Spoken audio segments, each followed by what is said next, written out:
올해는 6.25 전쟁이 발발한 지 72주년이 되는 해입니다.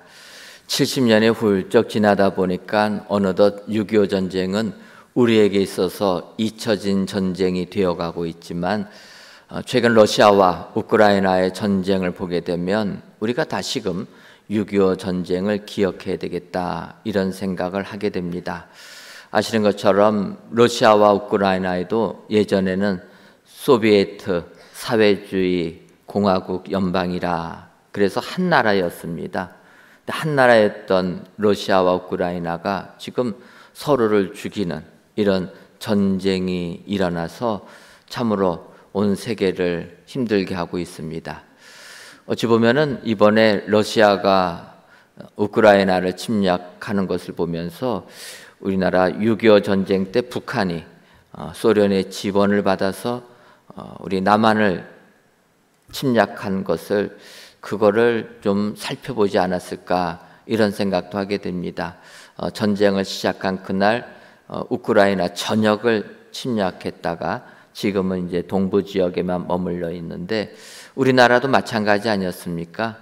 6월 25일 날 새벽 4시에 38선 전역으로 북한군이 밀고 내려와서 3일 만에 수도가 함락당하는 이런 아픔이 있었던 것이 우리 나라였습니다. 6.25 전쟁 때 얼마나 많은 사람들이 피 흘리며 죽어갔습니까? 지금 생각해 보면은 90세 정도 이상 되는 남성들은 아마 군대에 다 군인으로 징집돼서 참여했을 것입니다. 또 90세 정도는 나이가 조금 어려서 군인은 아니고 학생 신분으로서 군인이 되는 학도병으로 끌려가지 않았을까, 이런 생각도 하게 됩니다.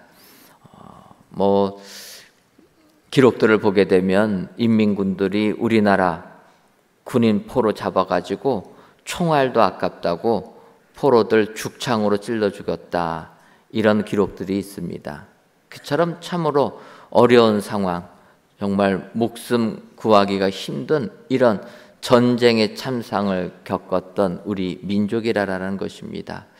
생각해보면 이렇게 내 아들들을 전장터에 보낸 부모들 얼마나 간절히 기도했겠습니까? 특별히 우리 예수 믿는 사람들은 하나님께 매달렸을 것입니다. 군대 간 내 자식들이 살아 돌아오기를. 그래서 그들의 기도에 힘입어서 또 그 아들들이 돌아왔을 때 얼마나 하나님께 감사를 했습니까? 저는 그때 군대에 간 자녀들을 위하여 기도한 부모님들을 생각하면 정말 그들의 기도는 간절했겠다. 요즘 우리나라가 이제는 선진국 반열에 올라가게 되고 모든 것이 풍족하다 보니까 간절함이 사라진 시대가 아닐까, 이런 생각하게 됩니다. 다 있으니까 마음이 간절하지가 않는 겁니다. 시편 63편을 보게 되면 그 63편 앞부분에 그 시편을 이렇게 설명합니다. 다윗의 시 유다 광야에 있을 때, 이렇게 표현합니다.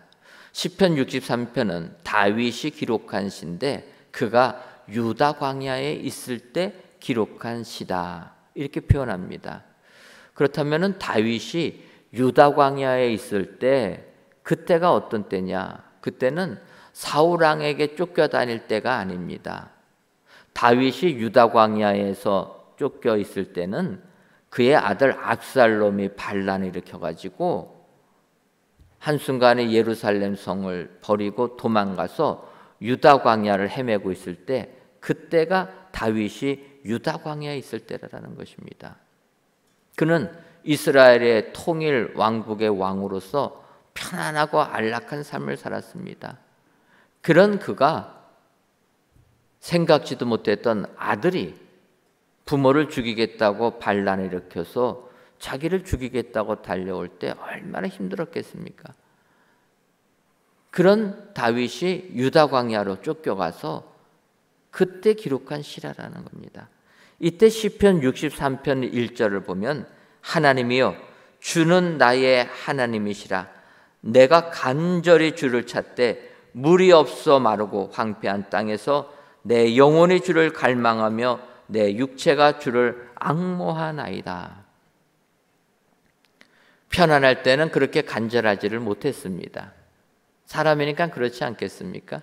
평안할 때는 다윗이 편안함에 빠져서 죄도 짓게 됩니다.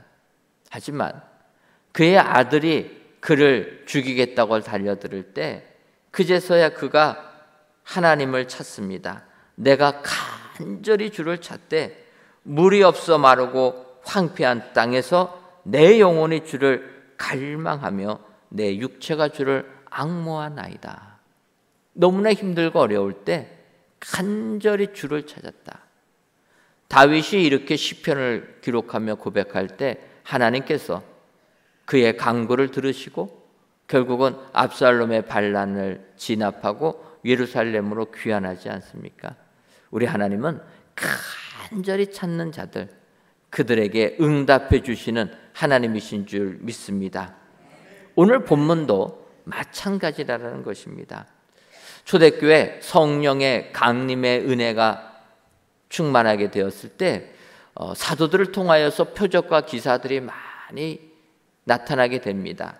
그래서 예수 믿는 사람들이 점점 더 많아지고 있을 때 그때 오늘 본문 사도행전 15장 15절을 보면 이렇게 예수 믿는 자들이 심지어 병든 사람들을 메고 거리에 나가 침대와 요유에 누이고 베드로가 지날 때 혹 그의 그림자라도 누구에게 덮일까 바라고.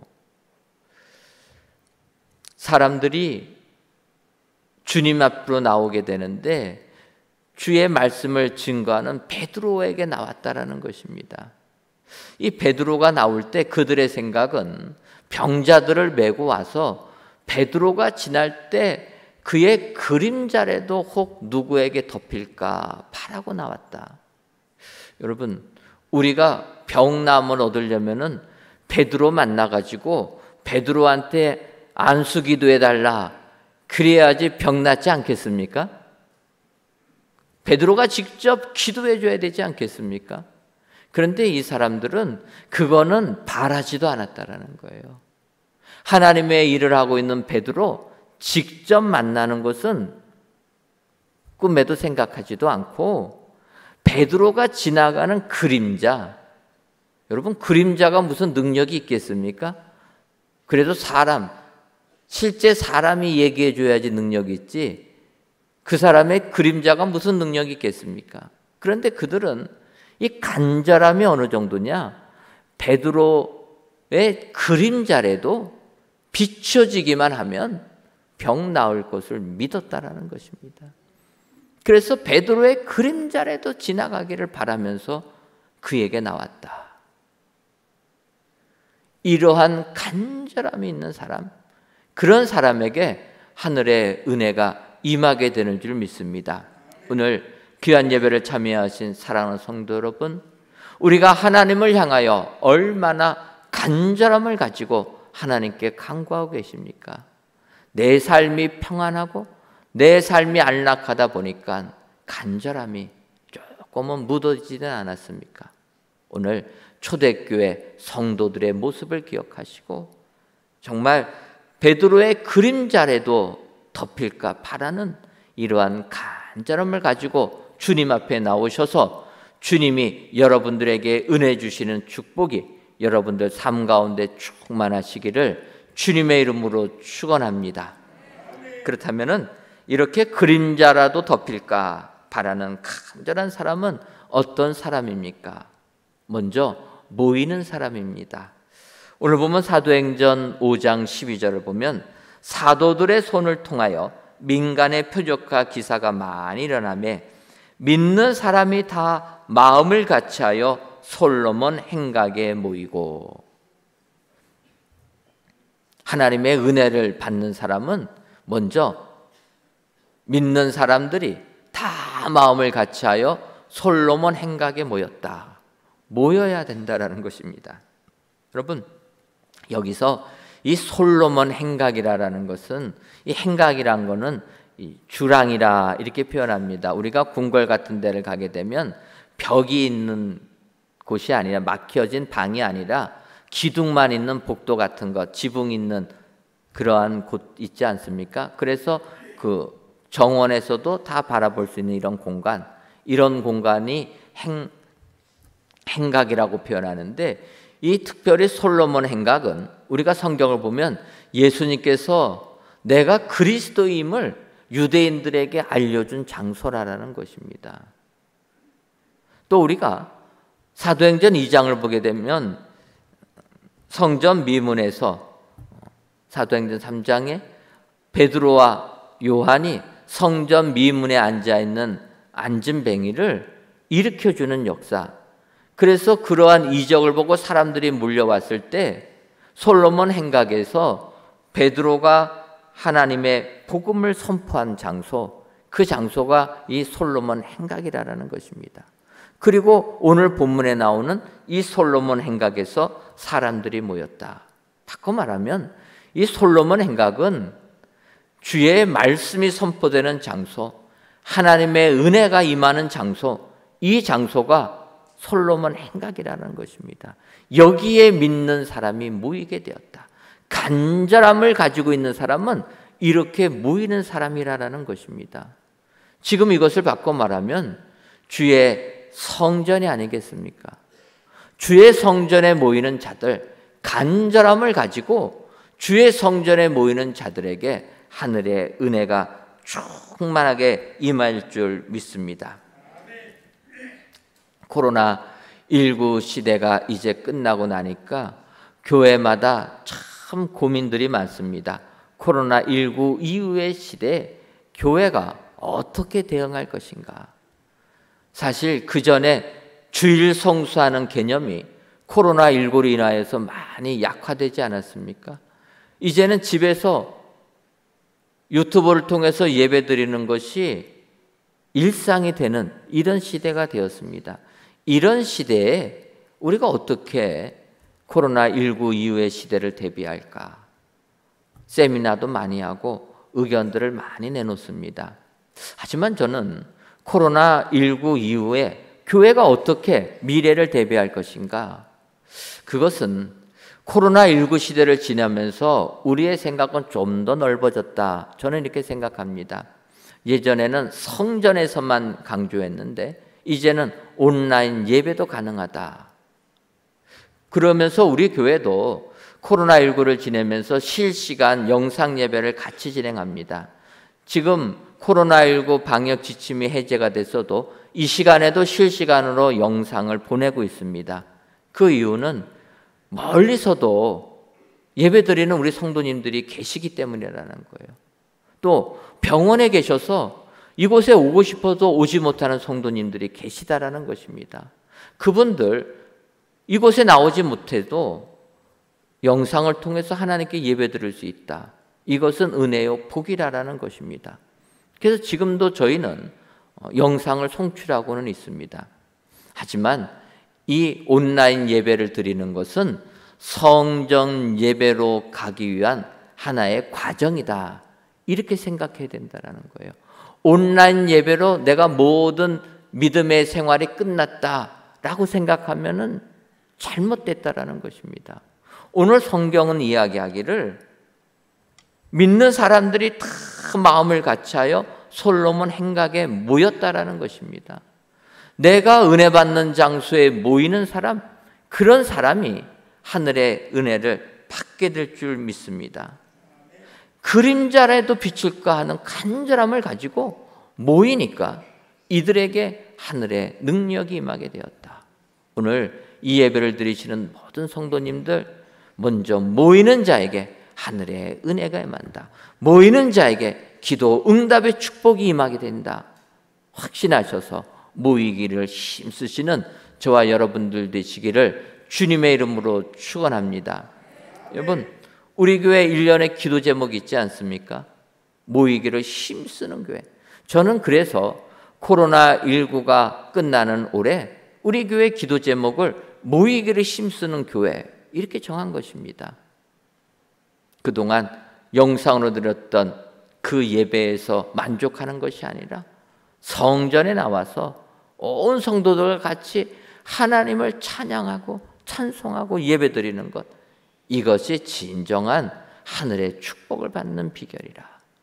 이것이 간절한 기도가 응답되는 비결이라 기억하시고 성전에 모이시기를 힘쓰시는 여러분 되시기를 주님의 이름으로 축원합니다. 그런데 이렇게 모이는 자들이 오늘 성경을 보면은 믿는 사람이 다 마음을 같이하여 이렇게 얘기합니다. 마음을 같이하여 모여야 된다는 거예요. 모이더라도 마음이 갈라져서 모이는 게 아니라 마음이 같아져야 된다는 것입니다. 여러분, 교회에서 마음이 같아지려면 누구의 마음을 가져야 됩니까? 예수 그리스도, 예수님의 마음을 우리가 갖게 되면 우리의 마음은 다 같아지게 될 줄 믿습니다. 예수님의 마음이란 게 무엇입니까? 내 생각, 내 뜻은 내려놓고 오직 주님의 모습을 닮는 것, 주님의 마음을 배우는 것, 그것이 예수님 마음을 닮는 것 아닙니까? 세상 살다 보면은 다 내 계획과 내 뜻대로 세상을 살아갑니다. 그게 인간이라는 것입니다. 하지만 내 능력을 벗어나는 일이 일어나게 되면 인간은 무력감을 느낄 수밖에 없습니다. 예를 들면 자연재해가 우리에게 임하게 되면 다 내 계획대로 될 것 같은데 그렇게 안 된다는 것입니다. 2011년에 일본의 일본 대지진이 일어났습니다. 리터 구며 진도 9.0이 넘는 강진이라는 거예요. 이런 큰 지진이 일어나니까 해일도 일어납니다. 보고에 의하면 30m, 40m의 해일이 왔다. 30m 높이가 어느 높이냐면은 우리 성전 옥상 하늘정원 높이가 29.8m입니다. 하늘공원에서 바라보는 높이가 30m인데 물이 그 높이로 밀려왔다라는 거예요. 그러니 해변가에 있는 일본의 마을들이 한순간에 잠기지 않았겠습니까? 그래서 죽어나간 사람이 실종자를 포함해서 공식 집계가 2만 명이 넘습니다. 자연재해 앞에서 우리는 무력감을 느낄 수밖에 없다는 거예요.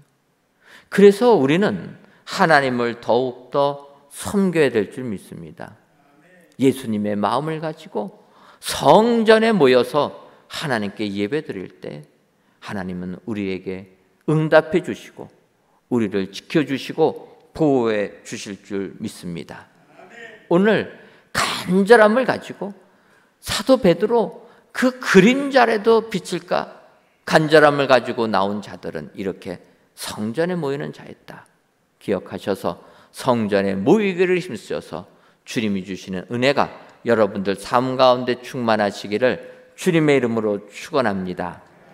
다음으로 베드로의 그림자라도 뇌에 덮일까 바라는 간절한 사람은 세상 사람들로부터 칭송받는 사람이라는 것입니다.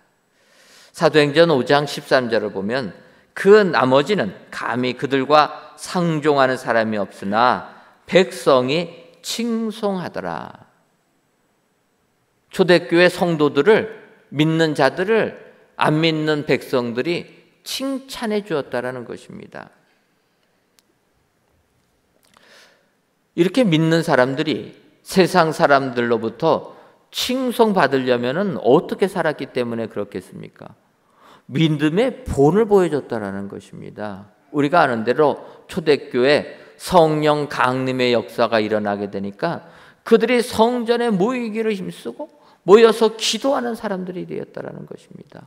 교제하며 떡을 나누며 가진 재산을 다 나눠주고 조금도 자기 것이라 하는 사람이 없었다.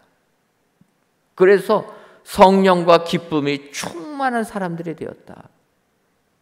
세상 사람들은 자기들과 똑같게 사는 사람들은 그렇게 칭찬하지 않습니다. 뭐 자기같이 사는데. 하지만 예수 믿는 사람들을 보니까 성령 충만한 사람들의 삶을 보니까 그들은 자기 재산을 다 남한테 나눠주고서도 기쁨 충만한 삶을 살았다는 것입니다. 여러분, 내 재산 남에게 줄 때 기쁨이 충만하십니까? 아니면 가슴이 쓰려지십니까? 짠하지 않습니까? 형제간에 내 돈도 아닙니다. 형제간에 부모님 유산 나눌 때도 웃는 거 보니까 그러지 않습니까? 내가 벌어서 돈도 아닙니다.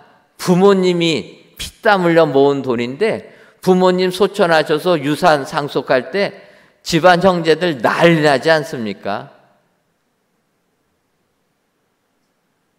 우리가 예수 믿는다고 조금 양보하고 더 주면은요, 뒤돌아서면 마음이 힘들어가지고 못 견디는 게 현실 아닙니까? 초대교회 성도들이 세상 사람들로부터 칭찬받은 것은 돈을 다 줬는데도 기쁨이 넘쳤다라는 거예요. 그러니 칭찬하지 않습니까? 또 오늘 사도행전 5장 앞부분에는 아나니아와 삽비라 사건이 나옵니다. 아나니아와 삽비라 사건은 아나니아와 삽비라 부부가 주의 성령을 속이게 됩니다. 속여가지고 아나니아가 죽고 아나니아가 죽은 지 3시간 만에 삽비라까지 죽게 되는 사건이 일어나게 됩니다. 이때 얼마나 그들이 두렵고 떨렸겠습니까? 그럼에도 불구하고 하나님 앞에서 두렵고 떨린 심정을 가지고 믿음 생활 바로 하니까 백성들이 칭찬했다라는 거예요. 그래서 우리는 이러한 칭찬받는 그리스도인들이 되어야 될 줄 믿습니다. 여러분, 그러면 우리가 세상 사람들로부터 칭찬받는 그리스도인이 되는 비결이 무엇이겠습니까? 저는 이것이 뭘까 묵상하다가 예수님의 말씀이 떠올랐습니다. 마태복음 6장 33절을 보면은 주님이 그렇게 말씀하십니다. 그런즉 너희는 먼저 그의 나라와 그의 의를 구하라. 그리하면 이 모든 것을 너희에게 더하시리라. 하루를 살면서 무엇을 먹을까, 무엇을 입을까 걱정하며 근심하는 사람들에게 주님이 하신 말씀입니다. 너희는 너희가 오늘 먹을 거, 입을 거, 잠잘 거 그런 문제로 걱정하고 근심하기보다 먼저 하나님의 나라와 그의 의를 구하라. 그리하면 이 모든 것, 너희가 걱정 근심하는 것 내가 다 채워줄 것이다. 주님이 말씀하신다는 거예요.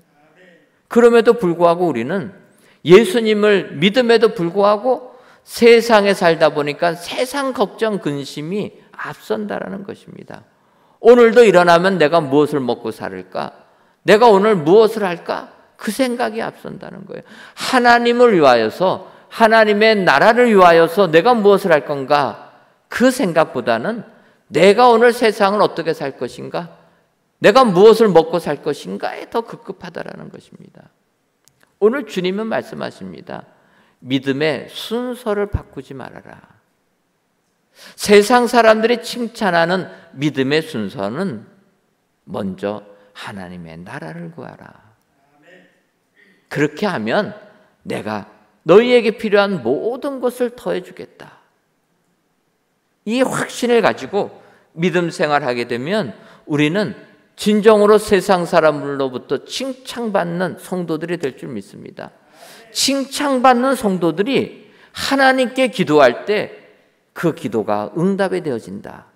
여러분 기억하시고 이런 믿음의 순서가 뒤바뀌지 아니하는 바른 믿음 생활하시는 저와 여러분 되시기를 주님의 이름으로 축원합니다. 구약 성경 열왕기상을 보게 되면 그 예를 분명하게 이야기해 주십니다.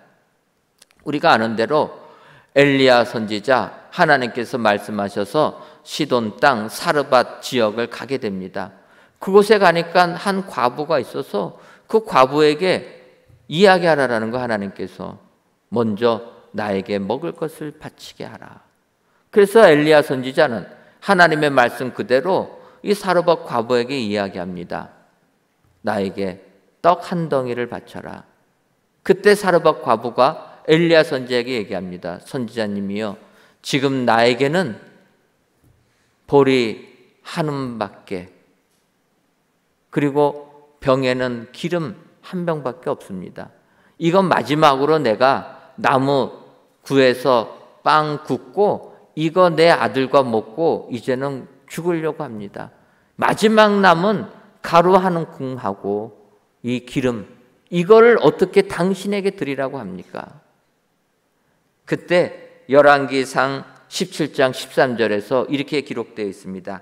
엘리야가 그에게 이르되 두려워하지 말고 가서 내 말대로 하려니와 먼저 그것을 나를 위하여 작은 떡 한 개를 만들어 내게로 가져오고 그 후에 너와 내 아들을 위하여 만들라. 엘리야가 그 여인에게 이야기하는 겁니다. 두려워하지 말고 내 말대로 해라. 그러면 하나님께서 너에게 은혜를 주실 것이다. 사르밧 과부가 엘리야 선지자의 말씀에 순종합니다. 그래서 엘리야에게 떡을 만들어서 마지막 남은 그 떡을 엘리야에게 바치게 될 때 오늘 성경을 보게 되면 기근이 끝나는 그날까지 그릇에 가루가 끊어지지 아니하고 병에 기름이 마르지 아니했다. 하나님은 이렇게 해주신다라는 거예요. 먼저 그의 나라와 그의 의를 구하는 자들 내가 다 채워주겠다. 너희의 상상 이상으로 부어주겠다. 하나님께서 약속해 주신 줄 믿습니다. 이런 바른 믿음 생활하는 자들, 칭찬받는 자들, 그런 자들이 기도할 때 응답해 주신다.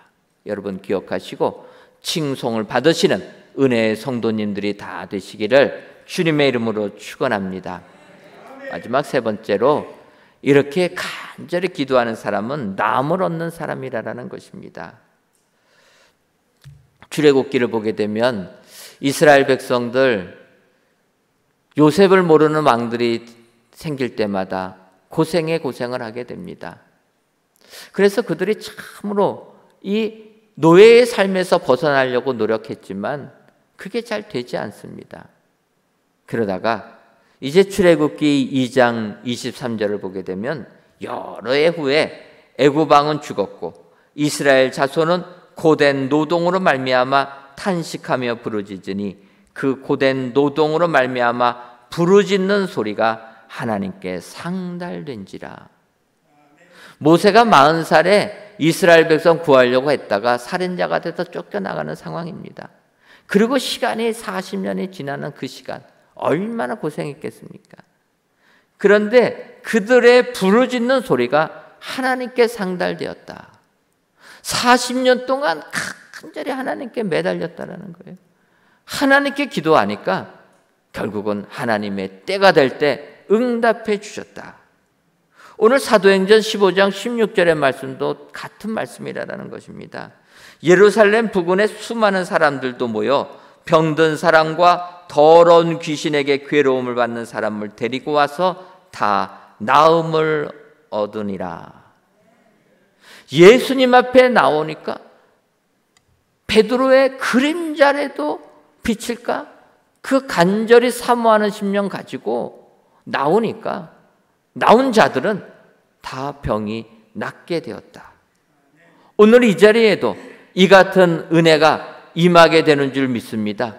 주의 전을 사모해 나오신 사랑하는 성도 여러분, 이 시간 그 간절한 마음을 가지고 나오셨다라면 오늘 말씀 그대로 다 나음을 얻는 축복 여러분들에게 내려주릴 줄 믿습니다. 세상 의사들이 바라볼 때에는 이 병이 힘들고 어렵다. 세상에서는 절망적인 진단이 나온다 할지라도 주의 전에 나오는 자들에게는 오늘 말씀 그대로 다 나음을 얻었다. 주께서 약속해 주시는 줄 믿습니다. 오늘 이 자리에 나온 사랑하는 성도 여러분, 간절한 마음을 가지고 주께 나온 여러분들, 주님이 이 시간에 치유의 은혜를 주셔서 깨끗이 고쳐줄 줄 믿습니다. 이 같은 축복이 여러분들 삶 가운데 임하시기를 주님의 이름으로 축원합니다. 그런데 이 부분을 보게 되면 다 나음을 얻느니라 이렇게 표현합니다. 주의 전에 나온 자들은 모두가 다 나음을 얻었다. 성령님의 역사는 나만 구원해 주시는 게 아니라 너도 구원해 주신다라는 거예요. 우리는 세상 살면서 나만 복 받기를 원하지만 우리 하나님은 너도 은혜 받기를 원하신다라는 것입니다.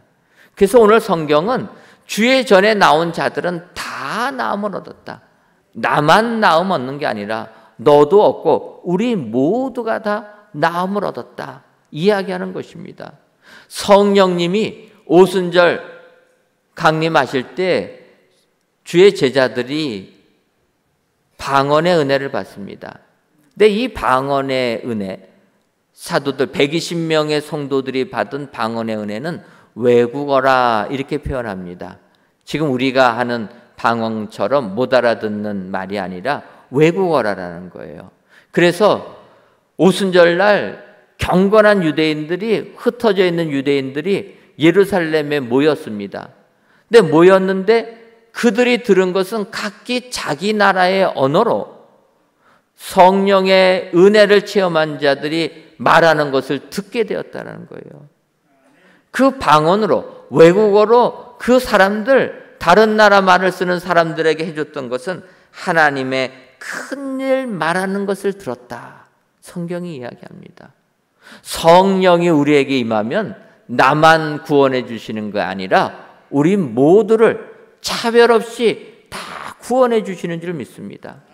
그래서 이런 성령의 역사가 임한 초대교회, 오늘 사도행전 5장에서는 그래서 주의 전에 나오는 사람들, 베드로의 그림자라도, 사도 베드로가 나에게 오는 것은 감당조차 하지 못하고 그가 지나가는 그림자라도 나에게 비춰지게 된다라면 내가 나음을 얻을 것이라.